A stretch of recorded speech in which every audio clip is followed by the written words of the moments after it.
کہ اللہ رب العزت نے ہمیں جو دین دیا ہے، حضرت آدم علیہ السلام سے یہ دین چلا۔ آقا دو جہاں سرور کونین حضرت محمد مصطفیٰ صلی اللہ علیہ وسلم جو آخری نبی ہے، خاتم النبیین ہے، نبی آخر الزماں ہے، آپ کی امت تک جاری ہے اور قیامت تک جاری رہے گا انشاءاللہ۔ دین اور شریعت، دین ایک رہا ہر زمانے کے اندر۔ حضرت آدم علیہ السلام جو دین لے کر کے آئے تھے، اس دین کے اندر ذرہ برابر بھی کوئی تبدیلی نہیں۔ دین کہا جاتا ہے عقیدوں کو۔ اللہ ایک ہے، اس میں کیا تبدیلی ہوگی؟ اللہ ایک تھے، اللہ ایک ہے، اللہ ایک رہیں گے۔ اسی طرح مرنے کے بعد دوبارہ اللہ تعالی اٹھائیں گے اور دنیا میں جو کچھ کیا ہے سب چیزوں کا حساب کتاب ہوگا۔ اچھے لوگ جنت میں جائیں گے، برے لوگ جہنم میں جائیں گے۔ اعمال تولے جائیں گے۔ اچھوں کو نام اعمال اچھا ملے گا، بروں کو برا ملے گا۔ اسی طرح اللہ رب العزت نے حضرات انبیاء علیہ السلام کو بھیجا جن پر ایمان لانا ضروری ہے۔ اللہ نے فرشتوں کو پیدا کیا جن پر ایمان لانا ضروری ہے۔ اللہ کی کتابیں نازل ہوئی، ان پر ایمان لانا ضروری ہے۔ تو یہ وہ چیزیں ہیں۔ اسی طرح اچھی بری تقدیر ہے۔ ہر انسان کی اللہ رب العزت نے ایک تقدیر بنائی ہے۔ یہ انسان دنیا میں کتنے دن رہے گا، کیا کمائے گا، کیا کھائے گا، کب مرے گا، کہاں مرے گا، کیسے مرے گا، یہ ساری چیزیں اللہ نے متعین فرما دی ہے۔ تو اب یہ سب دین ہے۔ تقدیر پر ایمان لانا، اللہ کی کتابوں پر ایمان لانا، اللہ پر ایمان لانا، فرشتوں پر ایمان لانا، رسولوں پر ایمان لانا، ان کے اندر کوئی تبدیلی نہیں ہو سکتی۔ حضرت آدم علیہ السلام جو عقیدے لے کر آئے تھے، وہی عقیدے ہمارے نبی حضرت محمد مصطفیٰ صلی اللہ علیہ وسلم نے ہمیں اور آپ کو بتائے ہیں۔ البتہ شریعت کا مطلب ہوتا ہے چلنے کا راستہ۔ شریعت کا مطلب چلنے کا راستہ۔ اور جب راستے پر چلا جاتا ہے تو تین طرح کی چیزیں ہوتی ہیں۔ ایک تو یہ ہوتی ہے کہ چلنے والا جب چلے گا تو اس کو چلنے کا ڈھنگ ہونا چاہیے، چل سکتا ہو۔ دوسرے راستہ ہونا چاہیے، ایک راستہ ہو، دوسرے چلنے والے کو ڈھنگ ہو کیسے چلنا ہے۔ اور تیسری چیز راستے میں جو رکاوٹیں ہیں ان کو ہٹانا۔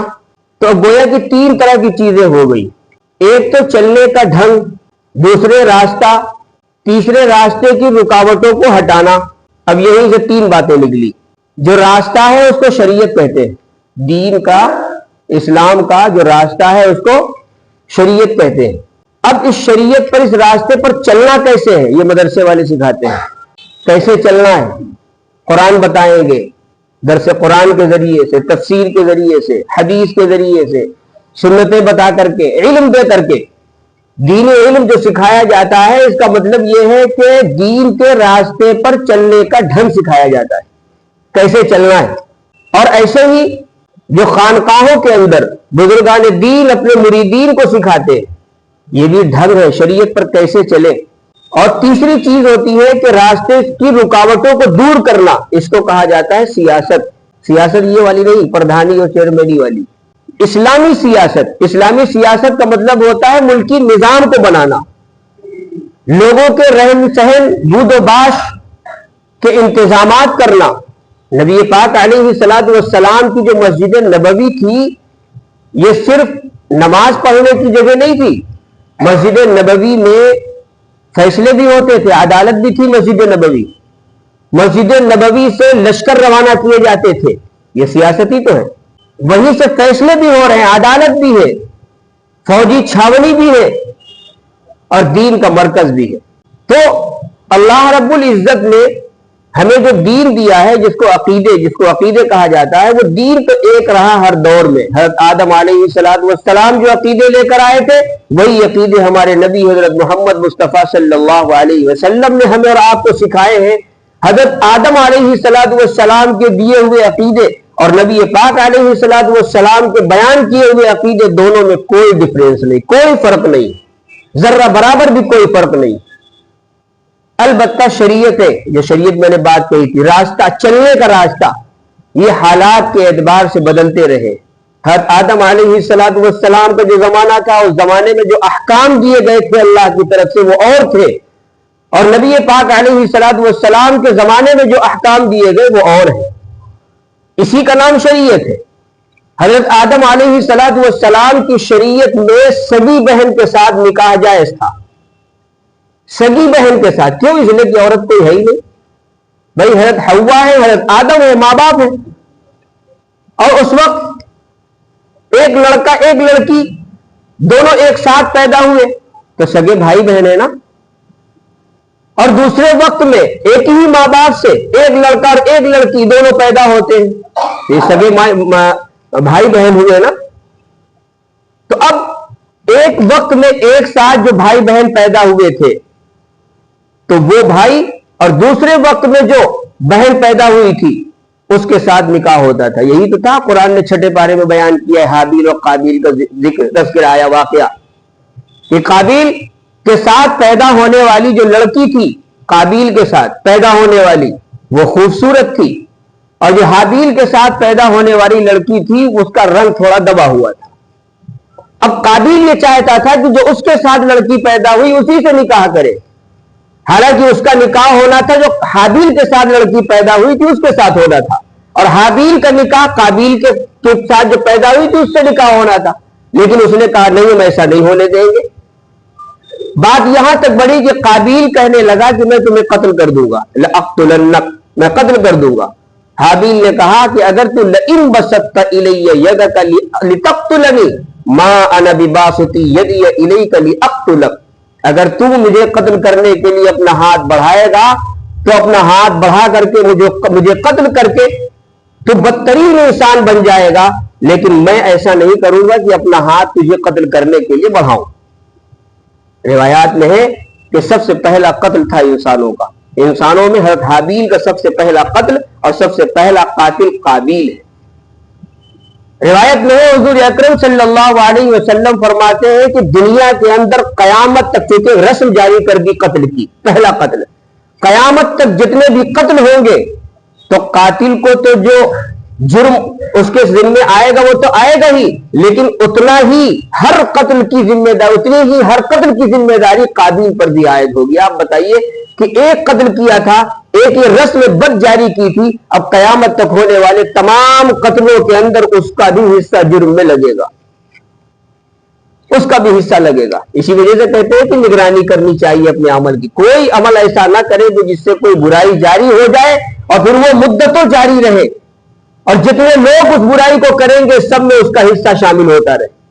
تو بہرحال حضرت آدم علیہ الصلوۃ والسلام کی شریعت میں سگی بہن کے ساتھ نکاح جاری تھا، شریعت میں جائز تھا، لیکن اس کے بعد جب نسل انسانی بڑھی، افراد انسانی بڑھے، تو حضرت نوح علیہ الصلوۃ والسلام کی شریعت کے ذریعے سے اللہ نے حضرت آدم علیہ الصلوۃ والسلام کی شریعت کو منسوخ کر دیا۔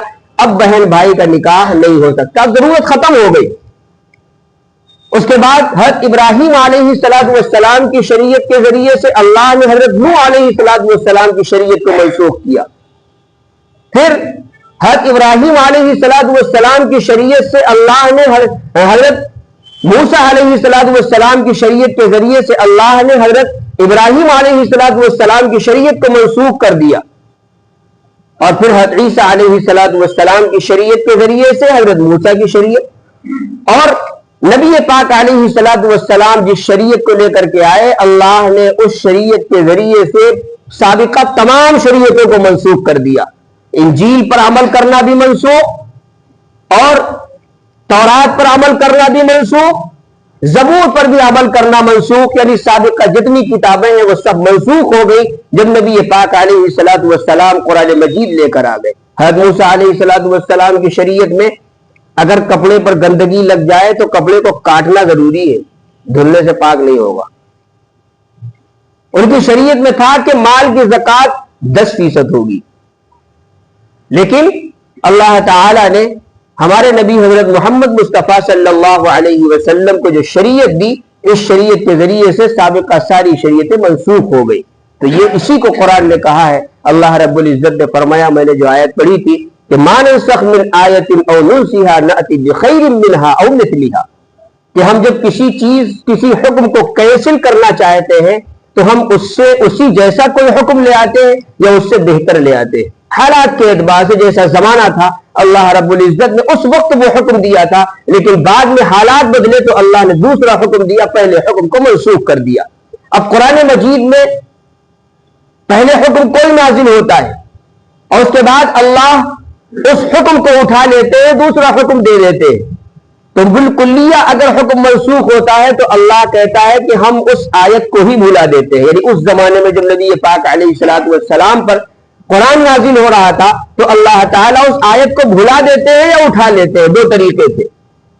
لیکن بعض آیتیں ایسی ہیں کہ جو اس وقت معمول بھی نہیں ہے لیکن بعد میں ان کی ضرورت پیش آ سکتی ہے تو وہ قرآن میں موجود ہے لیکن اس پر عمل نہیں۔ مثلا